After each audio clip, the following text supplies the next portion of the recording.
Greetings. Welcome to Walpole Woods. My name is Sarah Gladu. I'm with Coastal Rivers Conservation Trust. Today I'm going to take you on a little tour of the trails, and we're going to look for animal tracks and signs. The inner part of this peninsula offers a great deal of wildlife habitat, and along the trails here we can see some signs of that. Thank you for joining me.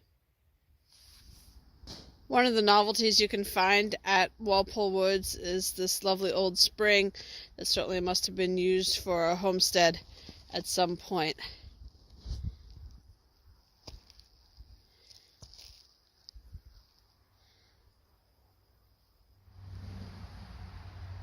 I've just come out across these icy pools in the woods.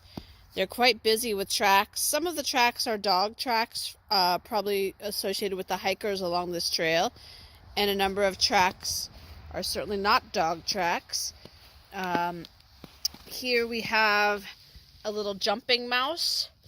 The back feet are the big prints and the front feet are the little prints, and they go off this direction here. This animal was in fact traveling the direction that I'm showing you in the video, with its back feet landing in front of its front feet. Some of the tracks today are amazingly sharp. This is a red squirrel that's gone actually back and forth a couple times, and it's gone across the trail. My glove is alongside just for size, and you can see even the toenail marks at the tips of the toes in each track. They're just absolutely sharp. Here are some red squirrel tracks. These are tracks where the animal has leapt over the snow and again is headed towards this tree trunk. The back feet are larger than the front feet, and the back feet are in front of the front feet when they land. So right here along the trail we have a little mouse highway where some mice have run back and forth from under this brush right across the trail, and they have disappeared under this log over here. Back and forth a number of times, so maybe they have a cache of food storage under one area, or they found a new source of food and they're bringing it to the location where they can eat it. And here to the left of my glove is a fox track. No surprise given the number of small animal tracks we've been seeing in this area. It's very consistent with standard fox tracks where the animal has crossed the trail but then kept going in a relatively straight line. This one's actually headed down the hill towards the stream. It's a single track where the animal is placing its front and rear legs in the track of the foot in front of it. So it looks like a single track. The animal's probably trotting and moving fairly quickly. Fox are quite small, maybe 15 pounds or so, like a big house cat, and they do have 4 toes to each foot. Generally you can see the small indents from the toenails as well. Along the White Trail you'll come across this handsome glacial erratic. It was left by the glaciers some 12,000 or more years ago. It's got now a great selection of little pines and also some polypody ferns and a diversity of mosses growing all along the edge. At the base there are some small lycopodiums, sometimes called princess pines. They'll be evergreen even beneath the snow. Still, they can reach for the light and gather light through the winter time, and so they continue to photosynthesize even through the winter. I've placed my big winter glove alongside a set of snowshoe hare tracks. Again, the back feet are in front of the front feet as they land that way when they're traveling.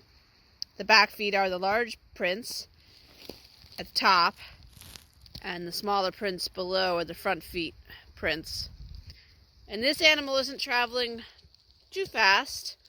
It's got maybe 18 inches, 2 feet between leaps, but they can jump close to 5 or 6 feet when they're traveling. And this animal was perhaps scavenging for buds along the trail here, but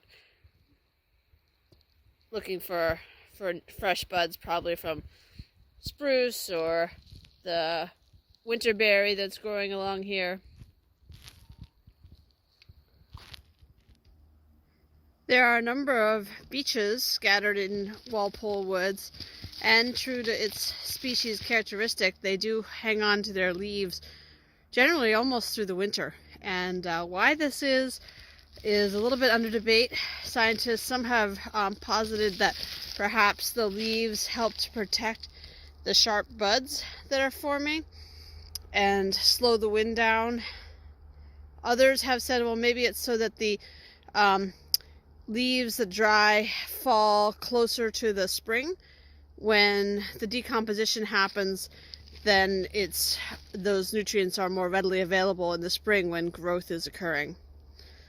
So I think the jury's still out as to why, but certainly they make a lovely rustling sound and add to winter ambiance in the woods.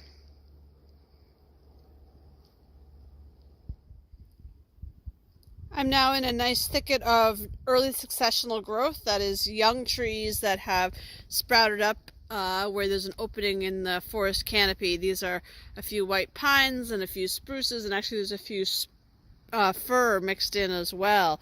This is ideal cover for animals in winter, of course. It's a little up from the stream. It's a bit of an upland area.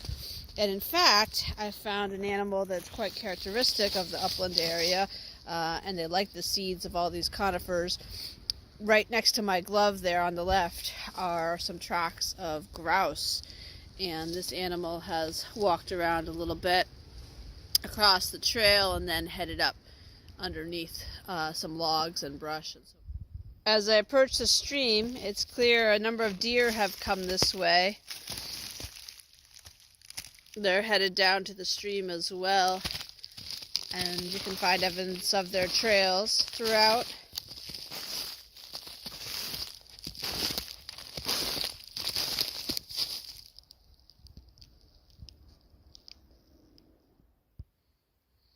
Here's some beautiful artist conch fungi growing along this stump right down by the stream. You can identify these mushrooms by their soft, fleshy underside beneath the shelf that's more woody.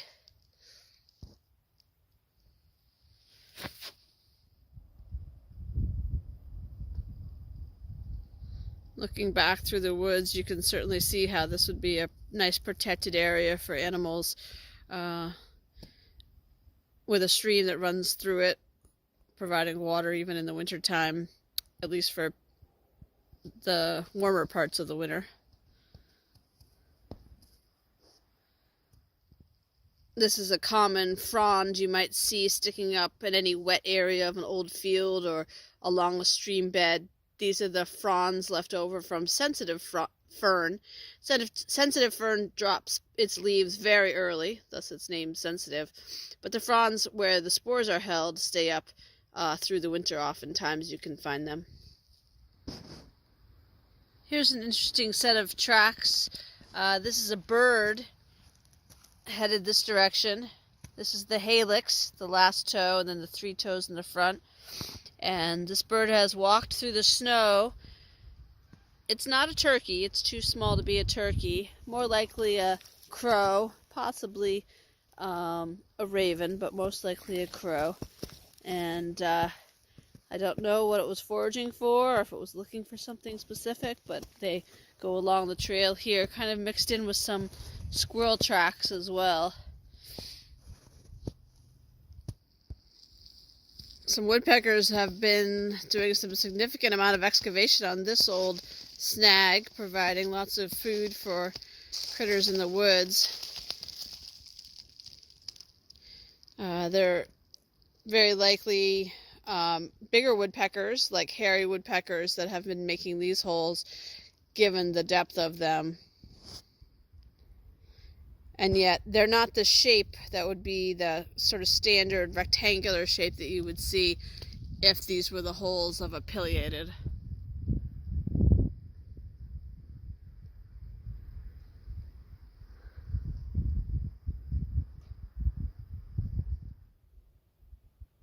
I've come out on this sweet little pond alongside the trail. The ice seems pretty solid, at least for most of it. People have even been out walking across a bit, although there is some open water over on the far side. Coming up from the pond, I noticed that there are some round evergreen leaves caught up in the snow. This is round leaf Pyrolla. It in July will make stalks of these creamy white flowers that are quite beautiful. Well, I hope folks feel encouraged to come out and explore at Walpole Woods. This area certainly has a great deal to offer in the way of diversity and wildlife. The trails are very well kept, and certainly there's not a lot of grade to them, so even in more difficult winter conditions, this is a very accessible trail. Thanks for joining me. Take care. Hope to see you on the trails.